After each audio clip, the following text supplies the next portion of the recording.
Lithuanian, Hungarian, Maltese, Polish, Slovenian, Bulgarian, Romanian, and Croatian.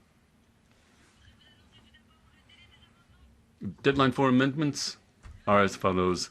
The draft report on the action plan to promote rail transport for long distance and cross-border travel, the rapporteur, Mrs. Dalido, and the report for the amendments is agreed for the 17th of June at noon.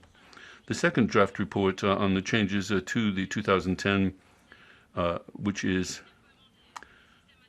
on using smart systems in road transport and interfaces with other means of transport, the rapporteur being Rovana Plum, the 21st of June at noon. Then, the draft opinion on improving working conditions in platform work, the rapporteur is Mariana Vint, and the deadline is the 23rd of June, 2022. In a matter of days, in other words. Adoption of the minutes of the last meeting, the 31st of March and the 19th and 20th of April, can be adopted if there are no objections. So we can move with no further ado to the electronic vote. I'm going to test the equipment. The question of the day is it going to be good weather today? Yes, no, abstention. I know some people are going to say it's too hot.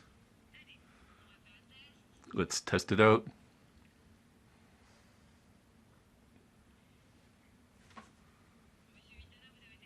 Mr. Vitello, you have problems with your card, do you?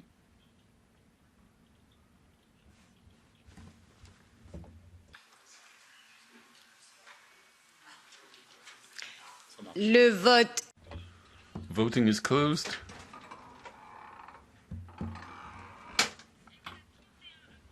"31 think it's going to be hot today. 4 think it's not at all going to be hot. And 1 who doesn't have a clue. Well, at least that's clear. Let's get started with the voting. I would point out that I have a trainee, Adam Orphelin. Welcome to our committee meeting. The first time you're attending such a well-attended meeting, but welcome to the Transport Committee. We'll start with the first text, if you like, implementing the new updated industrial strategy for Europe, syncing expenditure with policies. The rapporteur is Carlo Fidanza. Is he here? He is. Good morning. Oh, I saw you before this morning. We start with compromise number 1. Those in favor? Against? Abstentions? Carried. Amendment 27. In favor? Against? Abstentions? Rejected. Amendment 28. Those in favor? Against? Abstentions? Rejected. 29. In favor? Against? Abstentions? Rejected. 30. In favor? Against? Abstentions? I think it was adopted, but we'll check it. So I open the vote on Amendment 30. I take it that it is adopted. The voting is closed.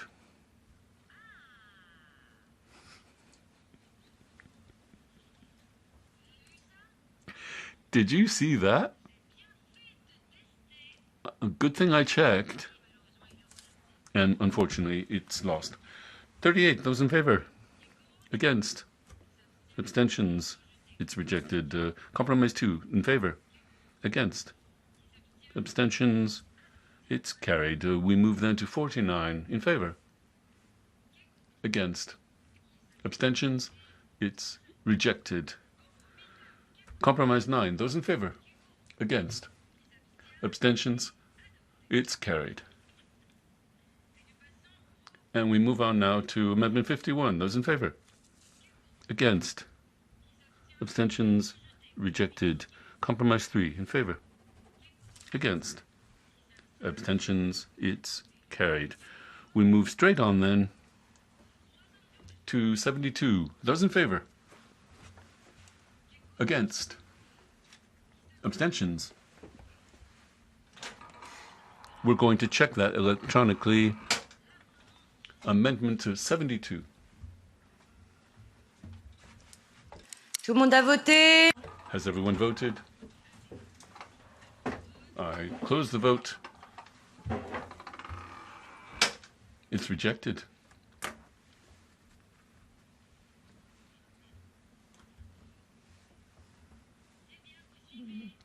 You are paying attention.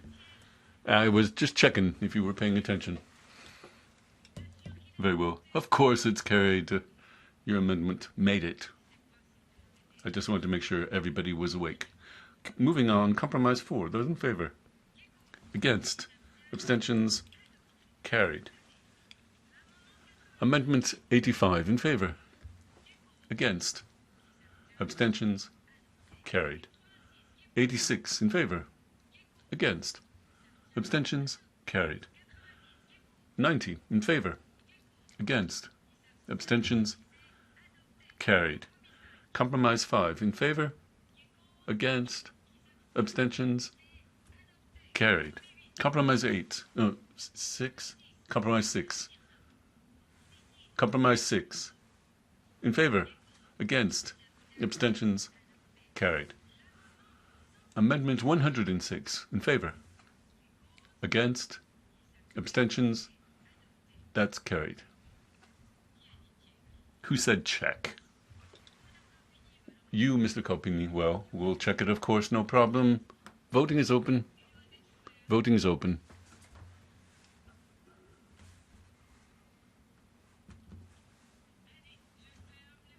I close the vote. Mrs. Capini, it's carried. You should trust me. Such is life, as you put it so well. In favor? Against? Abstentions? That's carried. Amendment 2, in favor? Against? Abstentions? It's rejected. Compromise 7, in favor? Against? Abstentions? Carried. Compromise 8, in favor? Against? Abstentions? Carried. Amendment 14 and 18, they're identical. In favor? Against? Abstentions? Oh, it's pretty close. Voting is open. On 14 and 18, voting is open. I'm going to close the vote.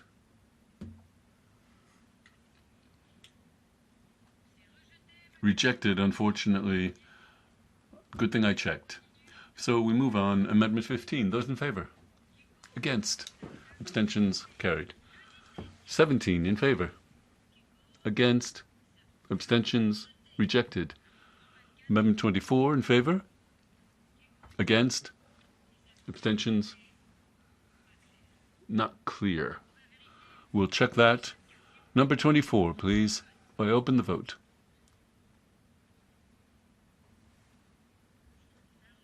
Voting is closed.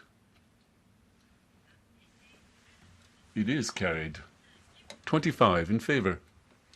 Against. Abstentions. That's carried. I put the entire text now to the vote. Voting is open.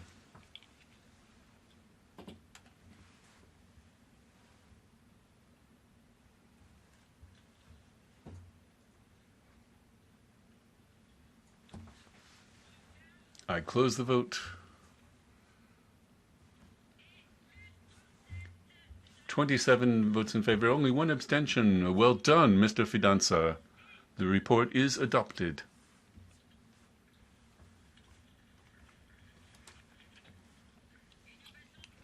And we move straight away to the Commission presentation on the recent proposals relating to the situation in Ukraine. For those leaving the room, please do so quietly.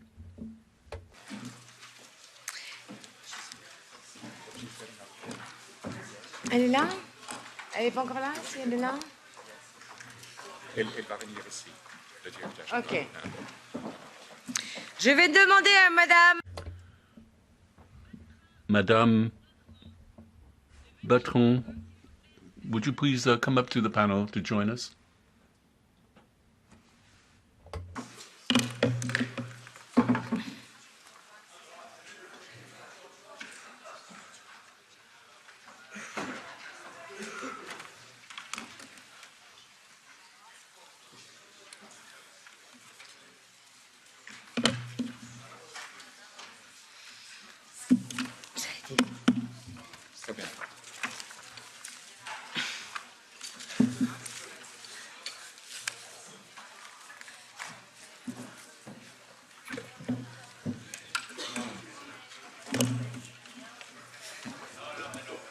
Ça va?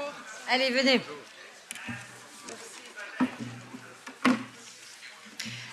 Allez, mes chers collègues.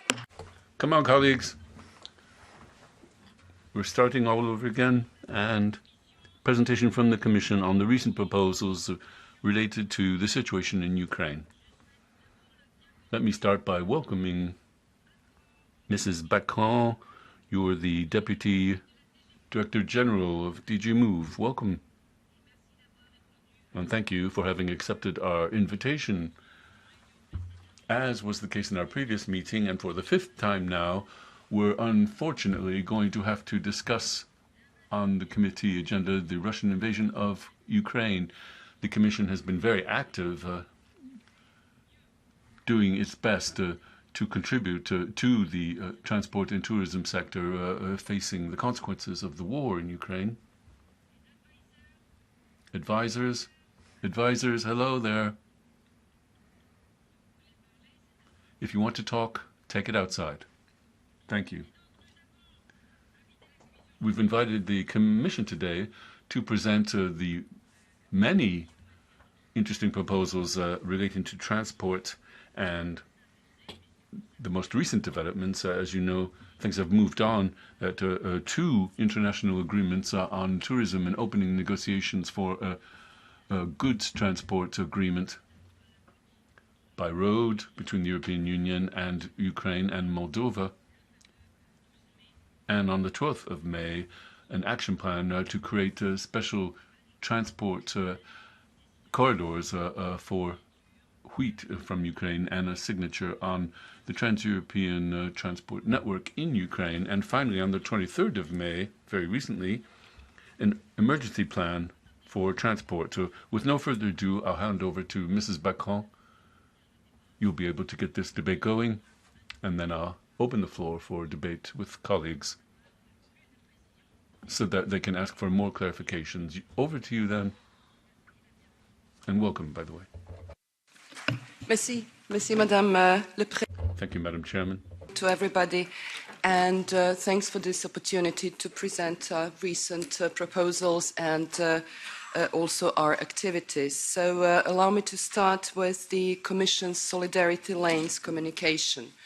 Due to Russia's aggression on Ukraine and the blockade of Ukrainian ports, Ukrainian grain and other agricultural goods can no longer reach their destinations. And certainly, this is not only a European problem, it is a global one, as global food prices have risen drastically. So allow me first a few figures to illustrate the magnitude of the challenge. There are 20 million tons of grain that are currently stored in silos and must leave Ukraine in the next few months. Up to 50 million tons are expected with the next harvest, and today there is only space to accommodate 50% of this quantity, so freeing storage capacity is also a pressing issue. Before the war, Ukraine was exporting up to 5 million tons of grain per month, and 95% of these volumes was being exported through Black Sea ports. Today, these flows need to be redirected towards rail, road, and inland waterways, and then onward towards EU ports. This forced modal shift is already happening on the ground, and the initial figures are encouraging. We have started with round about 200,000 tons exported in March, around 800,000 in April, and we have now reached 1.8 million tons in May, and President Zelensky even spoke of 2 million tons in his speech last weekend. Our goal is to reach a minimum of 3 million tons of exports per month. In our communication on solidarity lanes, we have identified key bottlenecks, and they certainly go well beyond transport. The major ones are administrative red tape, lack of transport and transshipment capacity, unstable logistic chains, lack of storage capacity in both the Ukraine and in the EU. So we are working closely with member states, Ukrainian authorities, and numerous stakeholders to address these bottlenecks. And on the ground, we certainly witness a fast-changing situation. Our efforts focus on identifying alternative transport routes and how best to facilitate traffic along those. All possible corridors will need to be used. So where we are today, almost half of the grain that is being exported from Ukraine is going via Danube to Constanta. So this is the first very important corridor. Here, we are faced with significant lack of infrastructure and administrative capacity because pressures are so great, and we are working very closely with Romanian, Moldovan, and Ukrainian authorities to solve all these issues. Polish and Baltic ports are further important corridors. We have also found important capacities, including for storage, in the Adriatic ports of Trieste, Venezia, Rijeka, and Zadar.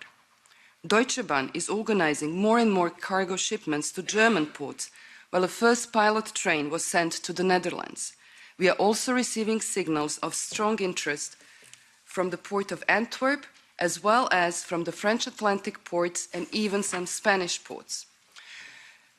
What we do is really to take a market-based approach to facilitate exchanges between businesses. We are not intending to replace them. Our aim is not to establish a temporary fix, but to support a modal shift that is here to stay. This is why we also launched a matchmaking platform to bring together businesses and national authorities from the EU and from Ukraine. We have provided also IT tool for this matchmaking, and we already have 350 companies participating. Main issue at this stage is that we have actually established offer. In our IT matchmaking platform, we have over 130 companies from Ukraine who participate, but we now need to find more buyers, and here we are working closely with our colleagues from DG Agri. Ukrainian authorities have welcomed our work and they actively participate in all our actions. We certainly work very hard with the member states to facilitate procedures and border crossing points, especially since there is no EU requirement for these procedures. So we have managed to largely remove the red tape on Polish borders, and we are now working with Romanian and Hungarian authorities to do the same. We are pushing member states to establish strong horizontal cooperation, and we work with them through the network of national solidarity contact points. From our side, we are certainly providing assistance and coordination. Another bottleneck is to overcome the shortage of locomotives, rolling stock, vessels and trucks, and here we are establishing cooperation of national operators so that they can lend all these needed locomotives, wagons, containers and barges to frontline member states as well as to Moldova and Ukraine. We need to enhance capacity of the transport network, but also our storage capacity also in the Ukraine and in the EU. Finally, we are mobilizing our industry. We need transport companies, we need ports and infrastructure managers to launch these new alternative transport services.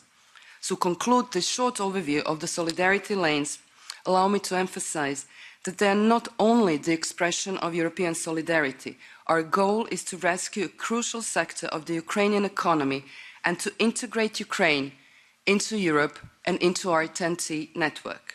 Our like-minded international partners like the US, UK, Canada, Japan are working closely with us. They have welcomed solidarity lanes and are certainly contributing in the implementation. We need to act jointly. By swiftly mobilizing our resources, the EU can deliver.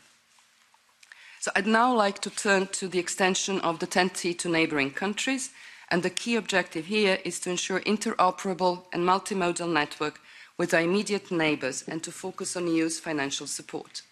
Certainly, we have different levels of TEN-T compliance and completion, with basically compliant network in the EEA and EFTA countries, while significant challenges remain in Western Balkans and the Eastern Partnership. So improving transport connectivity with our neighbours will bring these countries closer to the EU. I do believe you will want to know more if we are looking into extending the map for Ukraine, and indeed I can inform you that we have just completed our work on adaptations and we are close to signing a new high-level agreement to adapt the indicative TEN-T for Ukraine. And these adaptations will add inland waterways and make adjustments of the rail and road networks. Within the TEN-T revision, we are exploring the possibility to extend the European transport corridor to Ukraine and Moldova, just like we did for the Western Balkans. The next round of CEF calls for proposals will allow support for projects improving transport connections to Ukraine. With regard to the road transport agreements with Ukraine and Moldova, they have requested additional transport rights for the duration of this horrible Russian aggression on Ukraine. And for us, liberalization of road freight transport was a matter of priority, so certainly our reply was positive. On 2nd of June, we received mandate from the Council to negotiate these agreements on transport of goods by road, and negotiations with both countries are progressing quite well. My colleague, Christian Schmidt, has been able to conduct one of the fastest diplomatic negotiations in history, and we now have the proposed text largely agreed with both countries. We are aiming for these agreements to be signed before the end of June so that they can enter into provisional application. And certainly we absolutely count and we know we have the support of the European Parliament in this process. So allow me now to close with a reference to the contingency plan for transport that the Commission adopted on 23rd of May. At the end of 2020, still in the middle of COVID-19 pandemic, the Council asked us to prepare a contingency plan to be ready to deal with any future crisis in the European transport sector. So the plan sets out our transport contingency principles and proposes a toolbox that should guide us in case we need to introduce emergency crisis response measures. It also helps us improve crisis preparedness and resilience. Many of the tools and principles that we put forward are based on our experiences during the pandemic, such as the Green Lanes initiative that kept the single market functioning during the pandemic. In that context, I can also say that the first concrete example of the implementation of the contingency plan for transport is precisely our Solidarity Lanes action plan that we are now implementing. Thank you very much, and I'm looking forward to the debate. Thank you. Merci beaucoup pour vos... Well, thank you very much for that. Ms. Background. Let's open the debate straight away. We'll give the floor, first of all, to Mr. Marinescu, who's a standing rapporteur for relations with the Ukraine and EPP coordinator. You've got 3 minutes, sir. Thank you for the Commission for this presentation. Yes, communication on Solidarity Lane, it's a good one, and it was necessary. The extension of the maps on Ukraine and Moldova, it will be also useful. Maybe you can do something to be presented faster, because I know that will be presented together with an EIB program, and this is, as you know, money is always the most important thing. So the EIB program, it's similar also, as you said, with the Balkan, the same, a similar program in Western Balkans. So there are a lot of things for sure to be done in Ukraine and solve because of the aggression. But I think the most important thing is to evacuate the goods from Ukraine. Yeah? So the two corridors that are the most efficient through Romania and through Poland should receive a lot of attention. So in my opinion, we should have a clear plan, yes, what should be done in Ukraine, Moldova and Romania for that corridor, and also in Poland and maybe Baltic states for the other one, with clear actions, collected information from those member states, and financing means. My question is, are you working to such a thing? We have been in Romania 2 weeks ago, or 3 weeks ago, 23rd of May. So we have seen what they need there. So are you working to this? Because this is the most important thing. But clear thing, with financing, with everything that is necessary to help Ukrainians to export all the grains. As you said, is coming the next crop, and it will be very difficult to accommodate it. Thank you. Merci beaucoup, Monsieur. Thanks, Mr. Marinescu. Mr. Vitello. Merci, Madame la Présidente. Thank you, Madame Macron, for the presentation. It was really interesting to hear. I have several questions because obviously we have two problems when it comes to the export: problems with the quantities, how to manage to export enough quantities, but also problems with the price of the product. So in that perspective, we detailedly discussed the two corridors, but what maybe should be done also to open the southern corridor, for instance, the port of Varna? What is the problem there? Is the problem only the capacity of the port, or maybe the infrastructure coming, the railway, for instance, infrastructure coming to the port itself?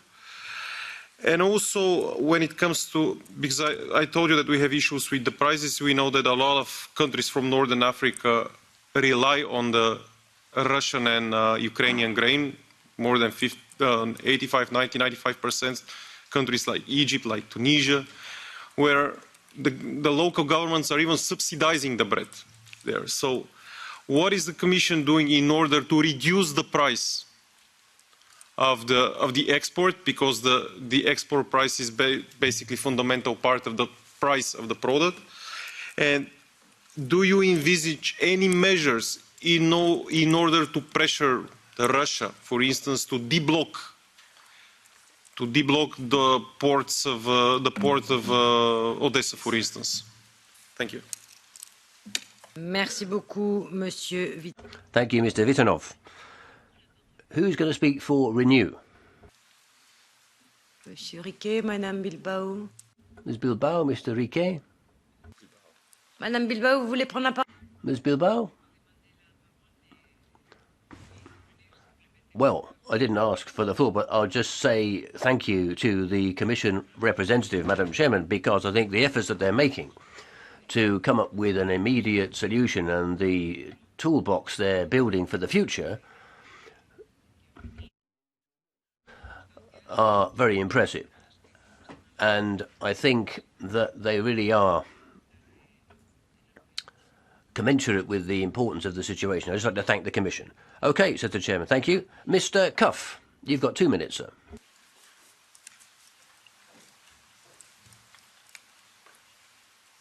Thank you, Madam Chair, and thanks to the Commission for their words. I think it was interesting that you referenced three. Thank you, Madam President, and thanks to the Commission. You mentioned three issues in your presentation. You talked about the staffing challenges. You spoke about the funding. And you spoke about the technical issues. Presumably, the rail gauge is a huge issue there.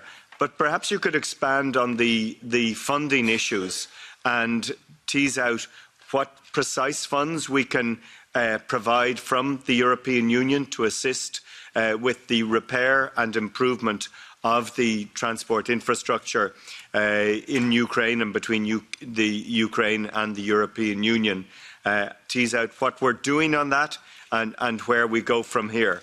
And then in terms of the technical issues, we're clearly aware of the gauge difficulties with trains. We're aware of the problem of protecting sea lanes from Russian aggression, but perhaps you could expand on that in a little bit of detail. Thank you. Merci beaucoup, Monsieur Kov. Thanks, Mr. Cuff. Mr. Hyder's not here for the Greens. Do they have anybody else? Non, personne ne veut prendre la parole. No, nobody from them. Mr. Zila, go ahead, sir. Thank you, President, and thank you, Commission, for your introductory statements. So I have two issues. But before, but I would like to ask a question. But before, I would like to, of course, we have to separate very short issues like how to, as you described, how to move from Ukraine the 20 million tons of grain from the previous harvests, and also how to free all the storages for the new harvest. And it could be, to my opinion, done only in two ways: either to expect that something happened with the port of Odessa, for example, but I don't believe it. Yeah, so it's possible. The second option, which also is under question mark, it's directions through the Belarus, taking into account the technical barriers are much less to Baltic ports, taking into account its 15-20 millimeter gauge of rail. Is it on the table for the Commission? Of course, it's a diplomatic issue, and requests publicly known from Lukashenko was not, of course, appropriate. But is it negotiations going on? Because it could solve pretty quickly this previous harvest move to the market much quicker than current model shift, as you described, to a direction through Poland and Romania and so on. And the second issue, which is related to more medium-term shift, is this model shift in a medium term. Of course, it should avoid Belarus. It's definitely, even if it would be some short-run solutions. But it requires to direction from Ukraine to the west by rail at least 5 million tons per month, as you described, to come to the future exports. Is it really possible?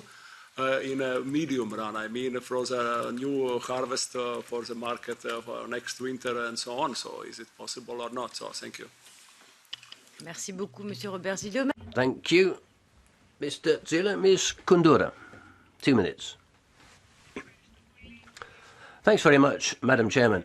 I, in my turn, would like to thank the Deputy Director General for the information that she's given us. And I think the Commission proposals go in the right direction and will actually contribute effectively to the problem we are facing in the Ukraine. And I think the member states, and when it comes to transport companies and working with the Commission, is something that's important. And when it comes to this, I'd like to talk about the measures that have been proposals. If they work effectively, are they enough? It's important that we look about these new measures and assess how well they're doing and see how much they affect the question of pricing. Because, of course, there is now a shortfall of grain because of the situation that's happening in the Ukraine.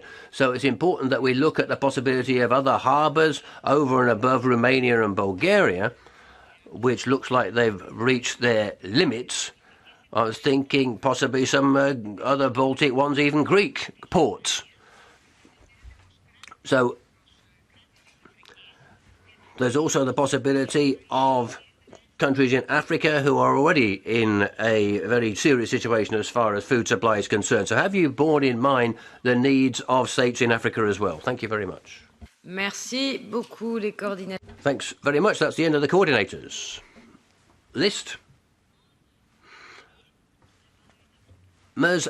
Daly, 1 minute, please. Thanks. Thanks very much, Chair, and thanks to the Commission. Yeah, just very briefly, I mean, I think you outlined very well the efforts that have gone in and the urgency there. But you made 2 points that sort of struck me. One was that you need to get buyers and you need storage.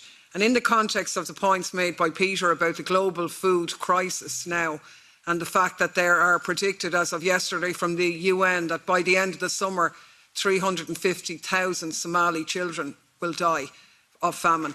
There is a gaping need for this product clearly to be got out of Ukraine, but there is a huge need to distribute it elsewhere and to get it out there. So whatever subsidisation can be found, what money is being provided from the Commission, because there are going to be global repercussions, food riots, people dying, if this issue isn't addressed. So getting it out is one job, but then what you do with it afterwards is not just about making money out of it or storing it. It needs to be put to use, and I'd like to hear a lot more on that, because it struck me that the approach you're taking is very much doing this in the context of integrating Ukraine with the EU economy, as you said, for the future, which is fine in a way, but there are other issues at stake here and an urgency to get the product out and get it distributed globally, I suppose.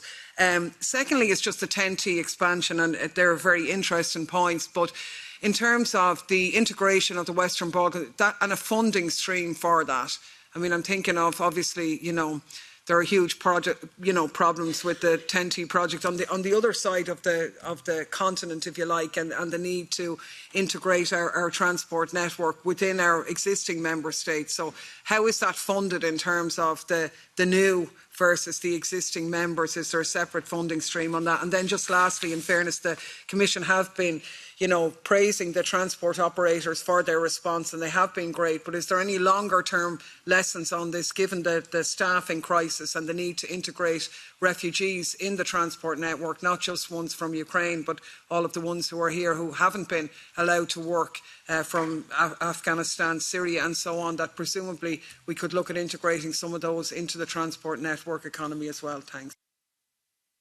Merci beaucoup. Thanks, Ms. Daly.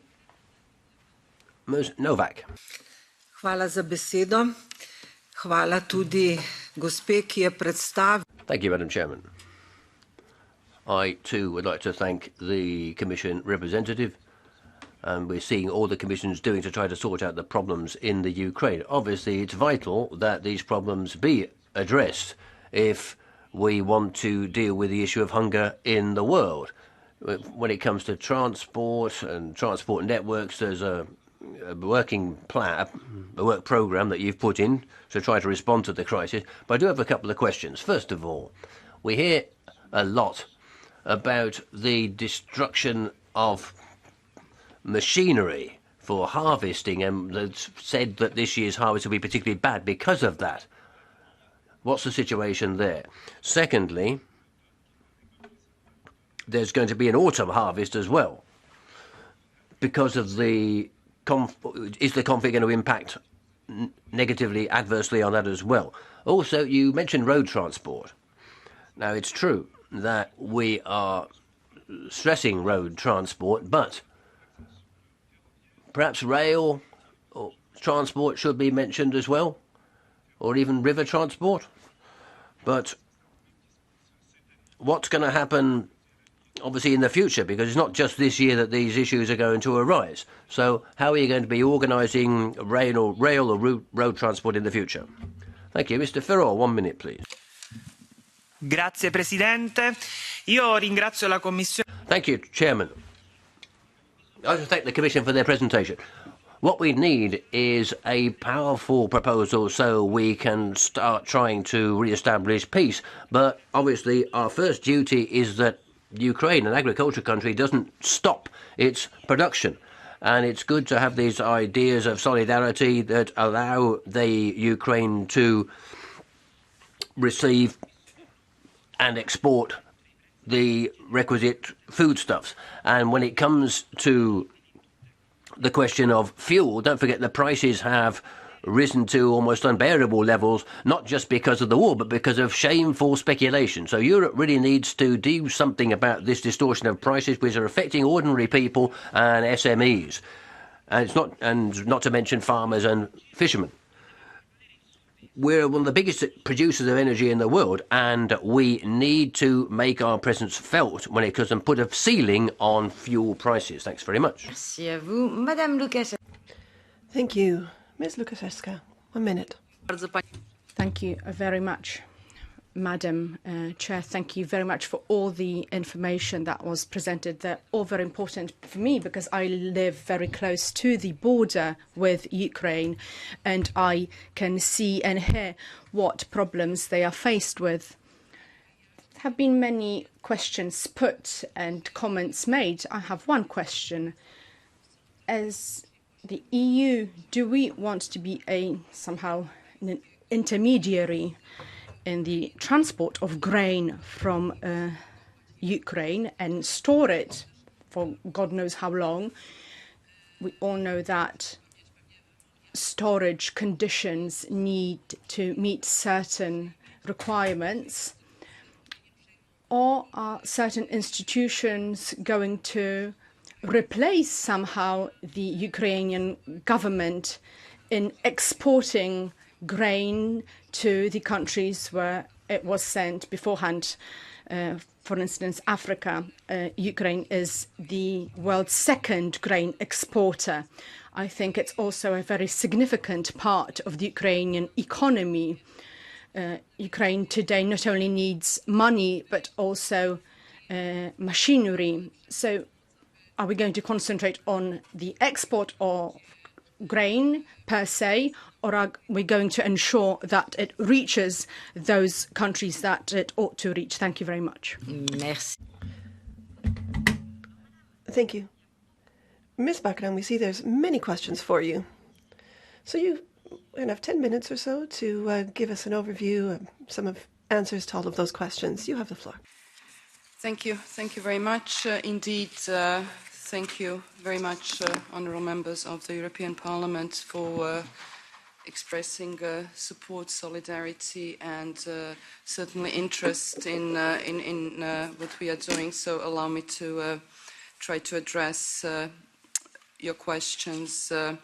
Mr. Marinescu, indeed, TEN-T map extensions are important, and we are working as fast as we can, but of course it's also the part of the whole package. And towards the end of June in Lyon at the Connecting Europe Days, and I hope to see a lot of you there, we believe we'll be in a position to make significant progress, and we'll also have delegations from Ukraine and Moldova joining us over there. So a lot of you have asked the same question, so let me say very clearly, our first priority is to get the grain to the European ports and onwards to different points on the globe who really desperately need it. So that is an absolute priority number one. Faced with 5 million tons of exports before the war through the Black Sea ports, of course, the challenge is great. So as I said, we hope to reach 3 million. In order to do that, all European ports, all European businesses, agri-trade, transport, logistics operators will need to mobilize. We are seeing that, but of course, we still have to overcome the obstacles, and I was talking about that. You mentioned that you were in Romania 2 weeks ago, and we are working very closely with the Romanian government, and there has been some important progress. They have abolished all the phytosanitary checks they were requiring both on the borders and in the ports. They're putting more, doubling the number of pilots on the barges on the Danube. We are working with them to see if we need to go even further, because we have the infamous Sulina channel that is really a bottleneck, and we need to get more barges moving. They're also increasing the number of staff. So these are very encouraging, but still first steps, and we will continue to work with Romanian authorities, with Moldovan authorities. We are trying to open up the north-south corridor through Moldova, and we are even talking with them to actually allow Ukrainian trains to be allowed to just cross into Moldova and then to reach the Danube. So there will be no single solution. We really need to use every single piece of the puzzle. Mr. Vitanov, indeed, you asked about the price, the rising and the very volatile prices at this stage. What do we do to reduce them? When one of the good ways to reduce it is really to reduce the price of the logistics, which is now simply too high.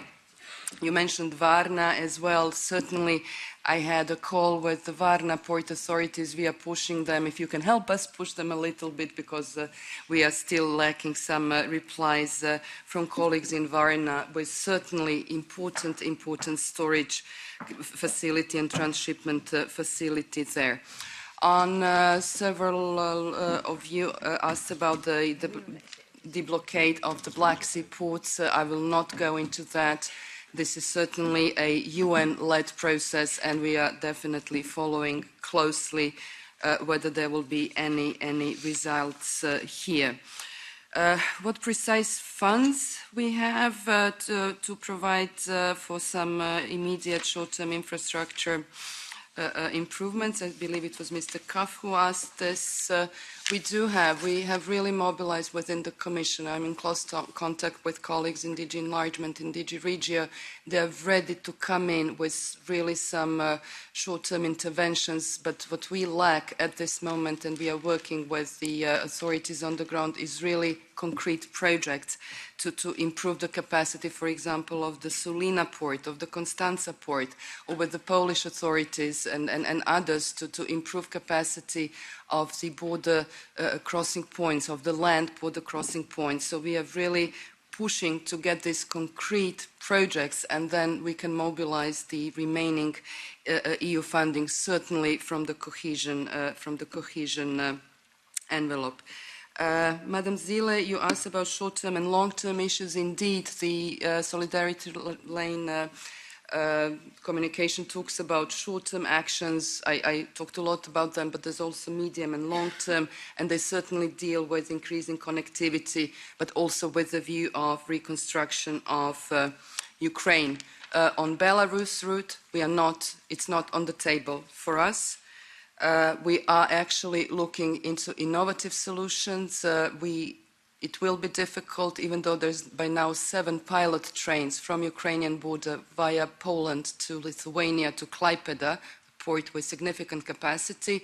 So there will be some train connections there. But we are also looking with the Polish and the Baltic authorities is to organize truck convoys, really some innovative solutions to start organize some kind of truck trains, if you will, which could then via Poland reach the Baltic ports. Perhaps to address Madame Contura's question, indeed, member states are the key. And you asked, will it be enough, all these efforts, if we really work all together, if all the member states, all the businesses join forces? I firmly believe it will be enough. And from our side, we are really working round the clock to make it happen. And I emphasize again, we are looking at all ports, at all corridors, certainly to get the ships loading again and then sailing off to, in particular, African shores. Yes, the question from, yes, buyers and storage. Indeed, it is a very volatile market at this stage. So there is some hesitation on the side of the buyers. We are looking into what we can do with agri-colleagues to push them. It's a little bit of a chicken and egg. And I'm really talking about these days. The situation is changing very fast. So we hope to have a breakthrough. We are also pushing, for example, the World Food Programme. They used to buy 1/3 of Ukrainian grain, but they haven't sent a single ship in the last 2 or 3 months. So we are really also trying to work with them to restart these shipments of Ukrainian grain, to start buying it again. I said, as I mentioned, 1/3 they used to buy of the Ukrainian grain. On the TEN-T expansion and the potential financial instruments, certainly the typical enlargement and the neighborhood instrument, and also thanks to the European Parliament in this financial perspective, we have significant means that will be used in this area. Staffing issues in transport, I certainly fully agree with your thinking. There are shortages and there are certainly possibilities for additional employment. And let's also not forget all of our initiatives on women in transport, and we still lack them. Question on destruction of machinery in Ukraine and how will it affect the harvest? Indeed, we'll know more about the estimates in a few days, but it will be between 50% and 70% of the normal year, this year's harvest, and certainly due to war aggression and also dry conditions this season. on the issue of different modes, as I said, we need to reach all the ports and we need to reach them any way we can. Inland waterways, Danube is really important here, not only to the Black Sea. We are trying to also go upstream Danube to really use this important corridor, but then also railways and roads. And finally, Madam Lukashevska, to address your question, we don't want to, and we cannot, and I don't think it would be useful if we were to enter into commercial relations. That is certainly not something that we in the Commission can do. We have a very developed commercial market, business market here in agriculture, really probably leaders in the world. What we are doing is really facilitating matchmaking. These businesses never worked together, so they need to find each other. They need to establish completely different logistic corridors. So we are really facilitating and helping and, of course, monitoring the situation. And we see things happening, but it's early days, so we really want to get it all out, and we believe the European businesses can do it. Thank you. Sorry if I took a little bit long. Merci beaucoup. Thank you very much, Ms. Bakran, for those explanations. Of course, we will be following all of this very closely. We'll also be at the days in Lyon. Now I'm looking over at Ms. Vickers.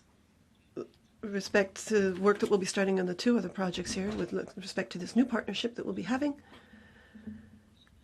with Georgia, Moldova possibly, and we'll have to see what that means in terms of infrastructure. In any case, we're here to work together with the Commission to see how we can work together to look at this. Now, you've all dealt with these with priority issues, whether it comes to providing a first response in the form of food and water or other issues related to infrastructure. It's all very important. So thank you very much for joining us here today. And we will press on and move to the next item on the agenda. We might actually switch around the agenda a bit. With your permission, I'd like to now move to the point that will look at the feedback on the TRAN mission to Romania. This was at the end of last month. Members of the TRAN committee went to Romania in order to look at the situation on the ground for looking at the Black Sea and the Danube Delta.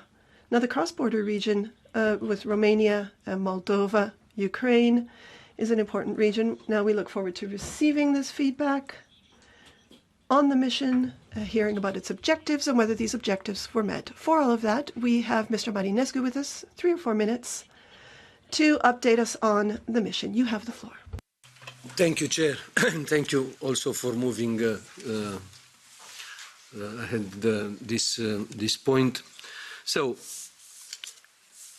we were in a mission in Romania. I want to thank, first of all, the 2 colleagues that were together with me in this mission. 2 colleagues, let's say, in the not Romanian ones, yeah, because there are also other 2 colleagues from Romania present in the first day. But I want to thank to Mrs. Rockmacher and Mrs. Lukashevska that they were present with me in this delegation.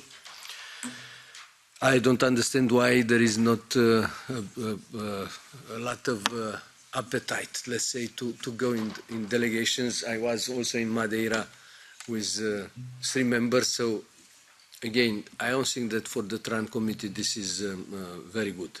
That's my opinion. So in Romania, I think that we had a very good program, and thanks to Mr. Fuchs for cooperating with the Romanian authorities, the Transport Committee from Senate, that made a very, very good program and organized everything. So we had a meeting with Prime Minister and Minister of Transport, then with a lot of Secretary of States on different, with different responsibilities. We spoke about transport, of course, in general, about the operational programs, what they are intending to do with the TNT. So the normal discussions. We focused a lot on inland waterways, on Danube, and then on maritime. But the main thing was the situation created by aggression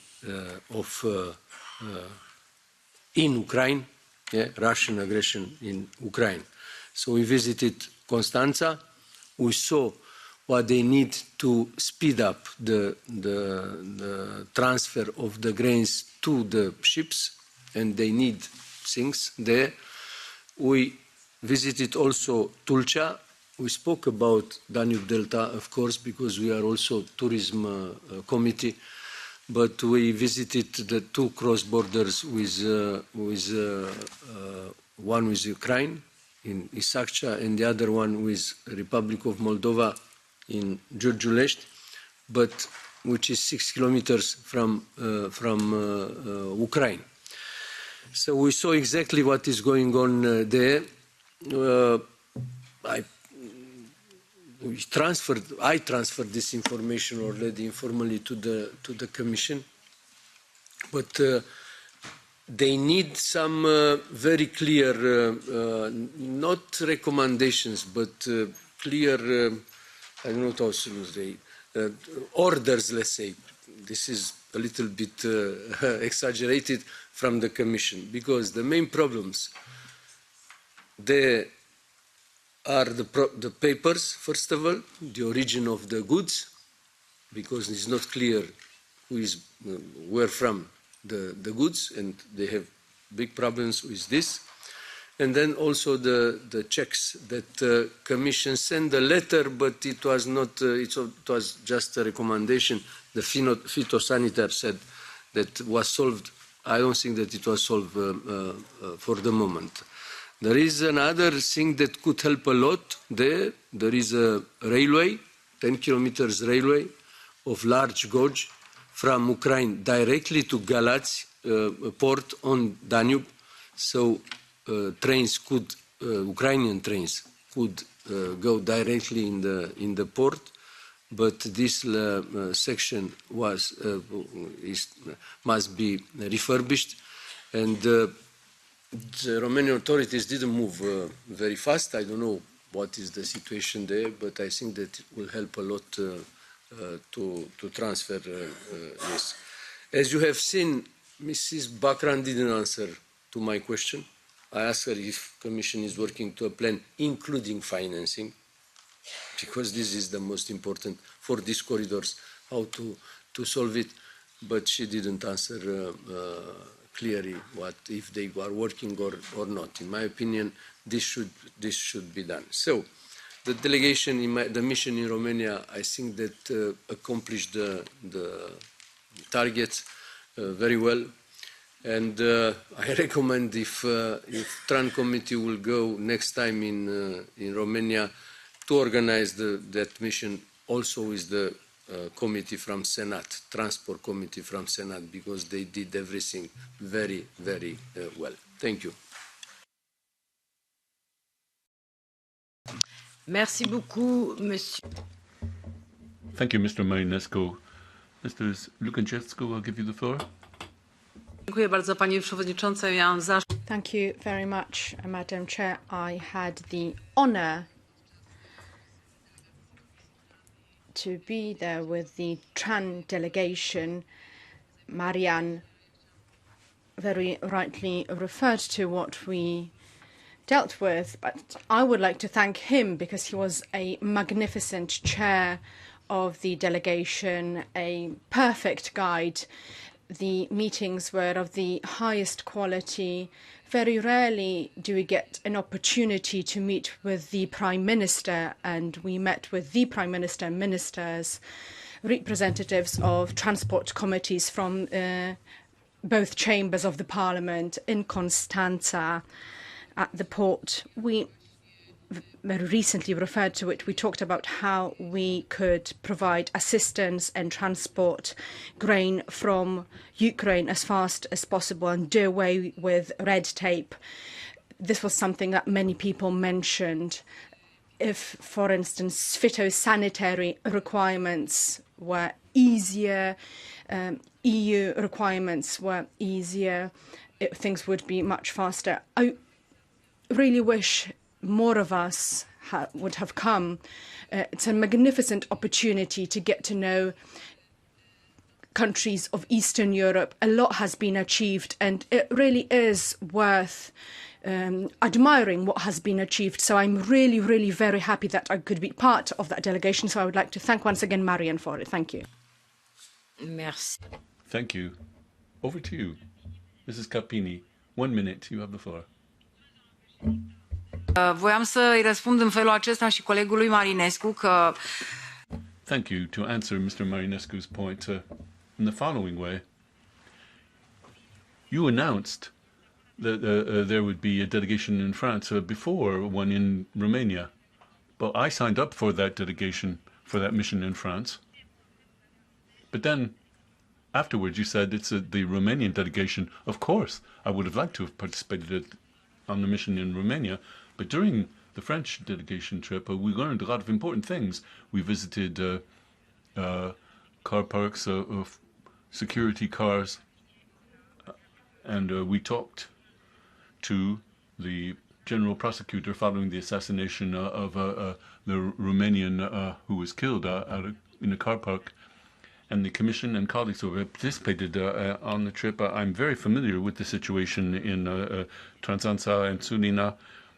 I was the Minister for Tourism in Romania, but the representative of the Commission did not explain to us what specifically is being done to help the country, in this case Romania. We have other problems relating to transport. That is the problem of the day, but we also have problems with refugees coming from Ukraine. Countries are feeling a lot of pressure because of, and of course, Romania, Poland, and the Baltic countries. And we've heard no announcements of additional assistance to help these countries. I was a bit concerned. I thought it was a problem of interpretation, but my Polish colleague did mention that. I don't want the solidarity with Ukraine to create rifts between us on the internal market. How can we do without phytosanitary checks, for example? The Commission representative made that point, and maybe, well, I think that's quite serious. I think we need to increase human resources, but not get rid of the phytosanitary checks.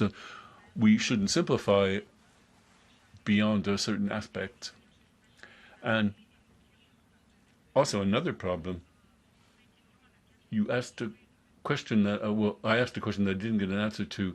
If decisions are taken on Ukrainian produce coming onto the internal market without paying any customs duty, and if prices increase in Romania because of the energy prices, our farmers are going to be squeezed out. They're squeezed off the market. I'm talking about the situation in Romania, but I've discussed this with Romanian families. So you need to take steps to help Ukraine, of course, to export the cereals, but we need to avoid creating problems on the internal market. As a result, that's my contribution. Thank you in advance. Că ați decis să fie o delegație în România. And I'd like to be part of that Romanian. Thank you, Mrs. Grappini. Mr. Marinescu, would you like to answer that question? Comment. So the exclusion of the controls, phytosanitary controls, was done because it was transit. So it was not for EU market. So the grains were going in Constanța to be exported. So this was the reason that Commission, through an official letter sent to authorities in Romania and in other neighbors with Ukraine countries, sent asking, of course, the member state is deciding if they are doing or not, but they said you are allowed not to do it because this is transit and is not entering the EU market.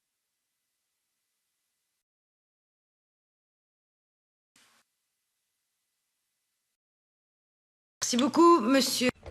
Thank you, Mr. Marinescu, for all those comments. Following that trip to Romania, in any event, we'll get feedback whenever there are missions. If there are no further questions or comments, we can move to the next item. It is my honor now, colleagues, to move on to a matter of great interest to us. We've invited the Commission to present the results of the first call for proposals in transport in interconnection in Europe, and the matters is being finalized. Mr. Reuters, welcome to the Transport and Tourism Committee. I'm very pleased to welcome you. I'm going to give you 8 minutes for your presentation of the report, or at least the projects that the Commission has selected already. Thank you for coming. Over to you. Merci Madame la Présidente, chers délégués. Je suis très heureux d'être parmi vous et de... I'm very pleased to be with you and to present these results that are now being worked on. Member States will be meeting next week for approval. I have a few slides here to present the result of this process. I'll do it in English to make things easier for the presentation. So, ladies and gentlemen, you see here on these slides, and next slide, please, how this has been defined since the starting up of the CEF instrument.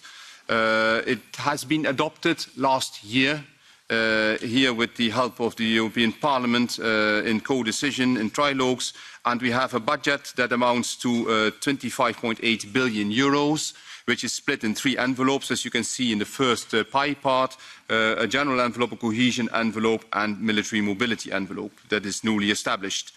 So following the adoption of this regulation, we then adopted a first work programme that covers the years 21-23, as you can see, where we are front-loading 70% of the budget, 18.2 billion in total, and that will be called out in 3 years, 21, 2 and 3, each with an equal amount of budget, which allows, of course, for project promoters to plan to submit their project at the best moment in time, meaning, of course, when the activities are really mature.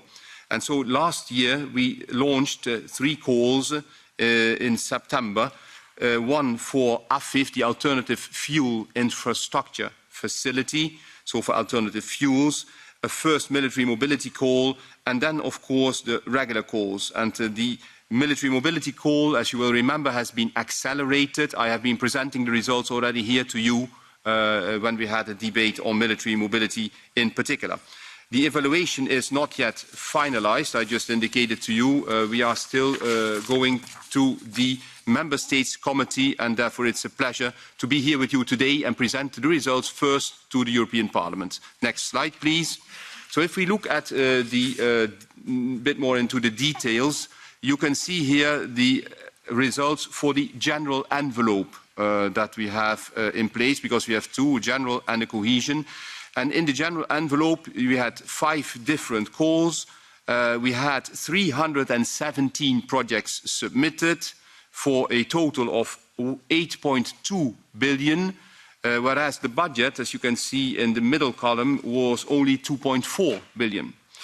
So we have been able to select quite drastically, but of course you understand that the oversubscription is very important, in particular on the core network, as well as on the smart and interoperable mobility. We have selected, as you can see in the third column, 103 proposals, which are the most mature only, with the highest EU added value, and that selection is more or less in tune with the budget available. So in the last column you see 2.4 billion of projects, mostly on cross-border, mostly on rail, and also, of course, on ERTMS, CESAR and ITS. Next slide, please. If we look now at the cohesion envelope, again, you see the large oversubscription, a budget of 2.6 billion available, 5.7 requested, and we will allocate 2.9, so a bit more within the flexibilities given by the programme. 82 projects submitted and 32 retained, again very strongly focusing on cross-border and in particular on rail. We will see that in a later slide. So next slide, please. If we look at the cohesion envelope a little bit more still, as you know, the cohesion envelope is having national envelopes for 70% of it, and these 70% of national envelopes are reserved to the respective member states during 3 years to come up and consume this budget. And you can see that some of the cohesion member states have already consumed the budget in the first call, whereas others have not yet even submitted projects at this moment in time, like you see for instance, Croatia or Portugal. And this is linked, of course, also to the consumption of the CEF 1 budget.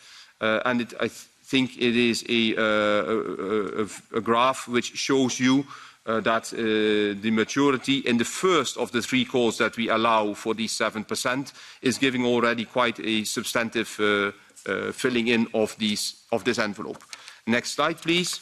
If you are now going to look, and I think that is important, to what type of projects are selected, you can see that we have, like in the CEF 1, a very strong selection of the rail and inland waterway projects. Here you see for the general envelope that these 2 components in green and in the dark color for inland waterways are representing a 90% overall share of these 2. And to cite one project, the Fehmarn Belt rail link between Denmark and Germany is a project that has been selected for 540 million. Only very small amount goes to road projects, which is basically railroad terminals that are needed to really increase the rail freight capacity. So this, I would say, graph shows how much the Connecting Europe facility is focusing on projects that are directly in tune with the Green Deal. And if we look at the cohesion envelope, you will see a similar result. Next slide, please, even a bit stronger for rail, with 84% going to rail projects in the cohesion countries. You see in this pie chart, of course, a bigger part for road, but which is fully understandable because we have, of course, Malta and Cyprus, which do not have a rail network, and they are entitled in accordance with the regulation. And we also have a number of important terminals and cross-border road projects, in particular in Poland and Slovakia via Carpathia. There is a cross-border section, but also, for instance, the Košice terminal, which is very important for the current situation with the war in Ukraine. So it explains the slightly bigger road part of the budget, but still with more than 80% going to rail, again, very much in tune with the Green Deal. Next slide, please. We see here this other envelope that I stressed, which is very much oversubscribed. And you can see immediately here why. In this one envelope on smart and interoperable mobility, we have ERTMS, which is, of course, taking a very important part of the projects that have been submitted and in the end also selected. But you also find back, of course, ITS projects for road and CESAR projects for air transport, which are important to decarbonize transport and which are important to enhance the efficiency of these transport modes in a way that is fully in line with the smart and sustainable mobility strategy. If I look also then on the next slide to the alternative fuels call, there you see that in the first call, the first cutoff that we launched and which was ending in January of this year, we had received 22 projects. We selected 16. They are essentially focusing on electric and hydrogen. You can see them in blue and in, well, bluish grey on the screen here, and orange. 2 projects also were submitted for LNG but were not retained. And so we have a good selection in the first cut-off date for this new facility for alternative fuels. Very important because of your work on AFIR. Very important also because of the work in the Parliament on CO2. I mean, without these infrastructures, of course, this would not function. And we have a second cut-off, which was now in June, very recently, where we have a selection of, or at least a selection received for the second cut-off of 28 proposals, again, very much focusing on hydrogen and electric. So that is, I think, a very good outcome of this AFIF. Then the last slide, please, the timeline. You see here 2 timelines for military mobility and for the calls under the regular calls under CEF for the general and cohesion envelopes. So if I look first to the right side, to the CEF regular calls, we launched them in September. The deadline for submission was in January. We evaluated them between January and May. And then, of course, you have the results, which I'm presenting now to you, ahead of the committee on the 21st of June with the member states, which will lead to a selection decision in July and then to grant agreements in October. If I then turn to the other side of the table, the military mobility, we have discussed this issue here also for the call already done. We launched a new one on the 12th of May, closing 29th of September, and then it will give a selection in the end of the year, beginning of next year, and we can come to present. As I said right at the beginning, we repeat this process also with calls launched in 22 until 23, which is in fact what you see on the right side, and then again one more time in 23, ending in 24. So it is a repetitive, I would say, call that gives this very strong visibility to all member states and to the stakeholders. Thank you very much, and back to you. Merci beaucoup, Monsieur Reuters, pour cette présentation qui est le... Yes. Not only is it a good thing that this exists, but you've really given us a bird's eye view of everything that is planned on the timetable. Mr. Marian Marinescu, 2 minutes. Thank you, Chair. Thank you, Mr. Reuters, for this presentation. We are glad that you already started the implementation of the CEF2, and this is important, and it's important also that the member states, they presented projects. I have only one remark. There are not so many works on rail. So one is in Bulgaria, I think, and there is another one, so for all that money. So we want to shift to rail, but we know that we need rail, and for this we need modernization along all rails in EU. So what can you tell us about what you know, of course, about the preparation of projects in this direction of the member states, especially cross-border sections, but also the long sections that must be modernized. Thank you. Merci beaucoup, Monsieur.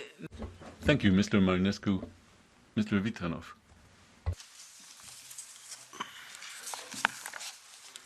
Oh, no, it's okay. No, I would like also to thank you for this presentation. It was really interesting to figure out the types of projects that are prioritized, and I also believe that even more should be invested in sustainable modes of transport, such as railway. So I have no particular questions. Thank you. Merci à vous, Monsieur Vitanov. Thank you, Mr. Vitanov. Mr. Ike. Thank you, Madam Chairman, and thank you for that presentation, which was quite clear. My first comment these fully connected facilities, of course, is one of the clearest and most transparent and efficient funds, and the most in line with European interests out of all of the funds that we manage in this House. So that's something worth noting. Second point that is worth stressing is looking at the volume of financing available and the missions and making sure the two match. And I think it's extremely well managed. Coordination and implementation of the rules and the amount of the fund is, of course, far from being sufficient, particularly as new challenges have been added on to the ones that existed when we voted in favor of this fund just over a year ago. Given the new strategic situation and the extension to third countries shows once again how we're able to reach out beyond our normal neighborhood policies, and certainly countries such as Ukraine being part of that.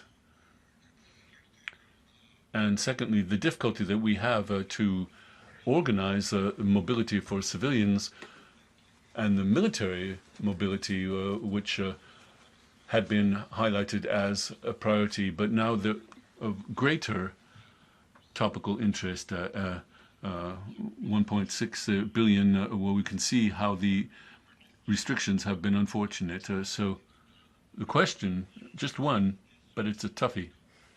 I mean, difficulties have only increased, and we can only stress how difficult it is, but the ability to give sufficient sums to make a difference in the facility, but things have become even exacerbated by the current situation with the conflict in Ukraine. So how can we explain that not only that in the additional amount for the budget, but we've just now stolen money, 400 million euros in the fund to send it elsewhere for the cheap FUD?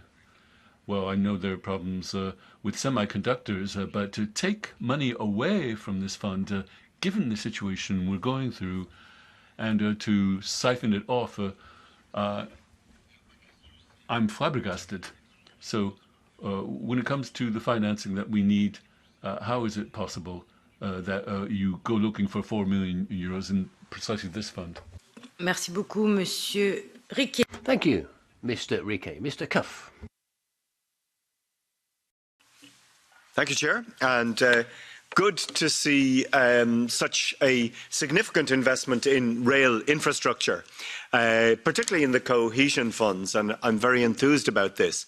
But it does seem that a lot of that funding is going to ERTMS. It's going to safety improvements. And I just worry because I do see that rail lines are still closing, particularly in Central Europe. And I wonder what can we do to actually really incentivize the reopening of disused rail links or the improvement, particularly of cross-border rail links, which have suffered from underfunding over recent years. So good to see investment in rail. I'd love to see a more detailed breakdown of these projects. The second and final point I want to make is that when it comes to sustainable transport improvements, this seemed to be one of the few categories which was undersubscribed.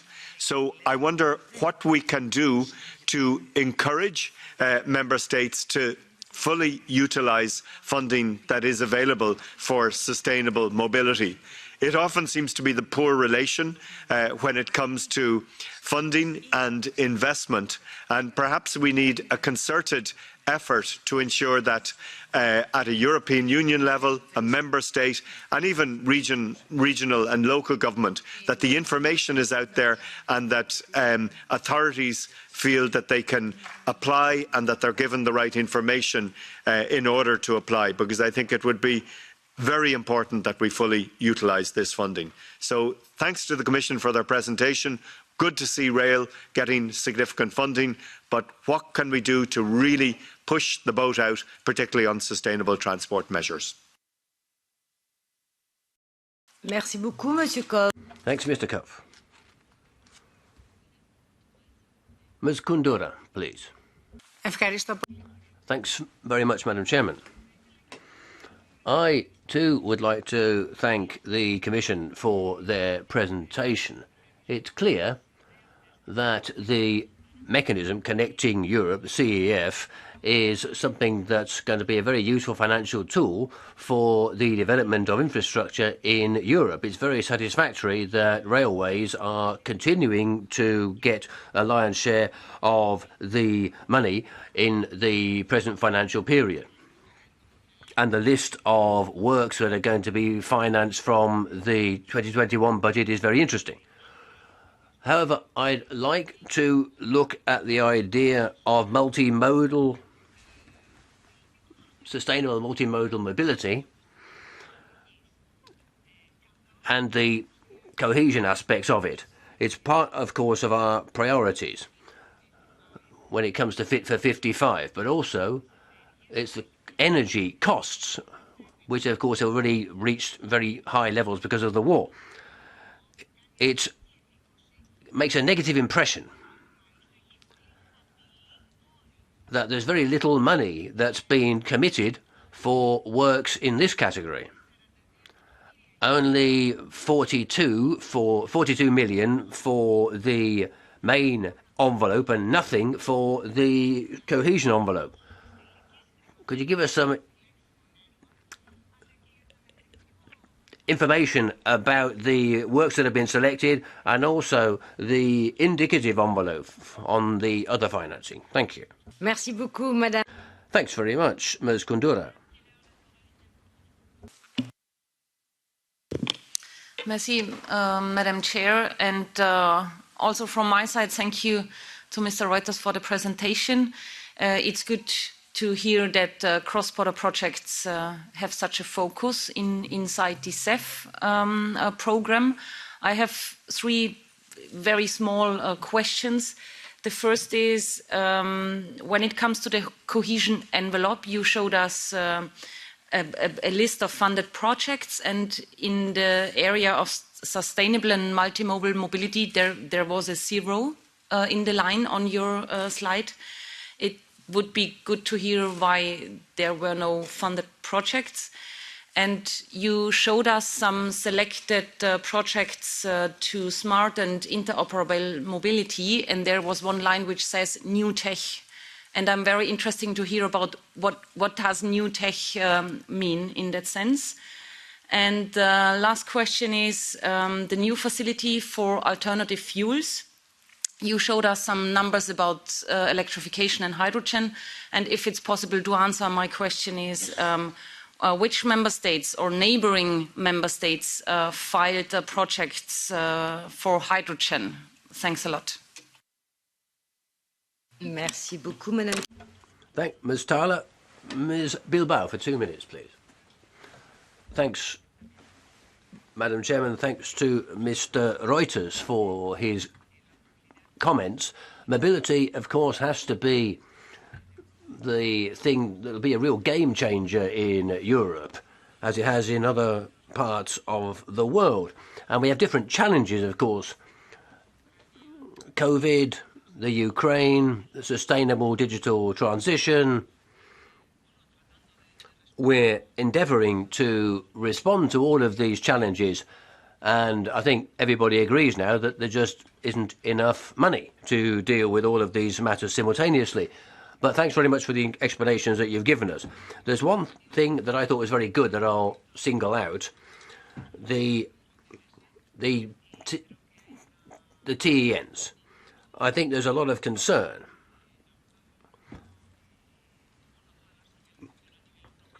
when it comes to the signalling in the whole of Europe, for example. And I'd like to ask you how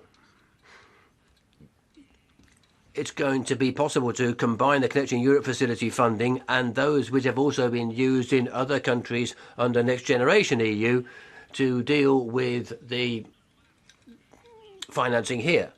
When it comes to interoperability, in one of your slides, we saw there wasn't any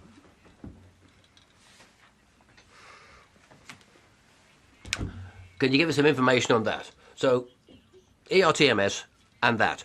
And the rail projects now, something that's giving us a lot of concern in the European Parliament, and particularly in the TRAN committee. These are cross-border projects.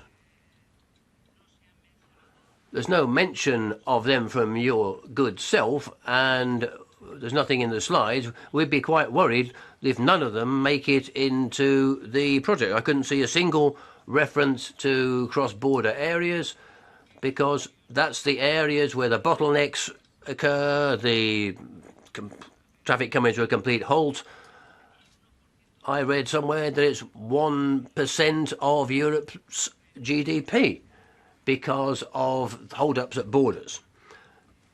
So I'd like some info on that, please. Thank you. Merci beaucoup, Madame Bilbao. Thank you, Ms. Bilbao. I can't see anybody else wanting the floor, so Mr. Reuters, let me give you the floor with a few comments I'd like to make myself. Colleagues, we are at a moment when things are getting very complicated, particularly when it comes to deregulation. In Paris, we're told it's going to be 43 degrees, and it's only June. And infrastructure is going to be an absolute key, an absolute driving force behind the green transition, and particularly trying to get some kind of handle on this uncontrollable climate change. Scientists say that there's less than 3 years. I'm glad that Mr. Reuters was twisting the arms of member states, and so that finally trains are going to actually be one of the main areas of concern here. The thing is that we've got two issues to try and tackle simultaneously. If we need to avoid temperatures shooting up, but also bills shooting up for households, and they might find that they just can't afford transport costs anymore, and that's going to give an awful lot of problems, because even when it comes to train, this is what has to be one of the goals, it's just too expensive, people say. Paris to Brussels, it's 150 euros. Not everybody can afford that. It's very difficult. So the division we should have, colleague, and I want to say this also very clearly to the Commission, we need to deal with everyday citizens who want to move around Europe. And one of the projects we should be looking at, if we want to achieve this, is finance the trans-European projects. I'm happy to see member states doing more high-speed trains or what have you, but that's really expensive, and not many citizens take high-speed trains every day. Just doesn't happen. So there's a real problem here. How can ordinary people moving around, we've got little regional trains in France, the freight handled by train is going to increase. We didn't talk much about that. So we should send a message to the member states from this house, I think. We can't just keep doing what we used to do. We need smart investment targeted to deal with social problems, the climate emergency, and to prepare for the future. It's very important, I think. Mr. Reuters, you said that we're going to really be focusing on trains. Trains are good for the climate, but the job problem is that the new generation for train workers isn't being trained up. So there's a lack of train staff. The age pyramid means that they're not hiring people because there aren't any people to hire. So it's a huge challenge. So I'll let you try to answer all of those questions, Mr. Reuters, and I'll give you the floor, sir. Thank you very much. Mrs. Chair, I fully concur with your views, and I think what I've been able to present here today to this House is very strongly putting a focus on the environmentally friendly modes, rail, inlet waterways, and the interoperability systems. So I thank you for your very strong support from yourself and from the parliamentarians here today. Let me reply to the questions that were raised, and I start by Mr. Riquet. And I concur with Mr. Riquet that the instrument that we have been able to put in place, based also on the good work of this committee and the rapporteurs on the CEF2 file, is that the instrument is very strong, very transparent and clear, and has a very high efficiency. Indeed, Mr. Riquet, it is true that 250 million are proposed to be taken away for the CHIPS Act from the CEF Transport side. Given over the years, the 7 years, it is a very small amount. But given the oversubscription of the call, indeed, I concur with you, Mr. Riquet, that the budget could be manifold and easily spent. I have shown you that the oversubscription in the most important calls are between 3 to 4 times. So we had to decline billions of projects.